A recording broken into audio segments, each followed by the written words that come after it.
सवाल पूछूं आपसे। जब आप मंदिर में शिव जी की मूर्ति देखते हो तो आपकी नजर सबसे पहले कहां जाती है?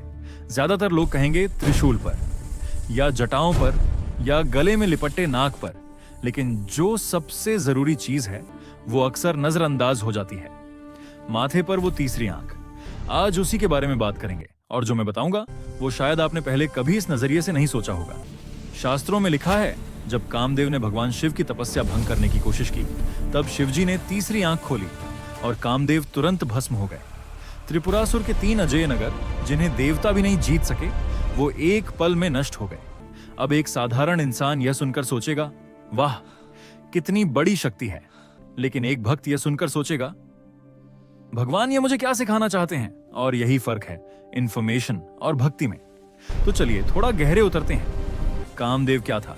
वासना, आसक्ति, मन की चंचलता। और शिवजी ने उसे भस्म किया तीसरी आंख से।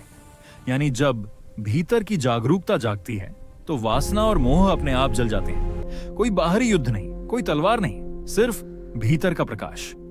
और त्रिपुरासुर के 3 नगर, वो 3 थे, अहंकार, लोभ और क्रोध। जब चेतना जागती है तो यह तीनों टिकते नहीं। इसीलिए संतों ने कहा है, शिव को बाहर मत खोजो। शिव वो अवस्था है जब तुम्हारे भीतर का अंधेरा मिट जाए। अब आप पूछोगे, ठीक है ये सब समझ आया, लेकिन हम क्या करें? हमारे अर्षियों ने इसका रास्ता बताया है। ध्यान में जब आप अपनी आंखें बंद करके भ्रू मध्य पर, यानी दोनों भौहों के बीच ध्यान लगाते हो, तो यही आज्ञा चक्र है, तीसरी आंख का स्थान। नियमित ध्यान से क्या होता है?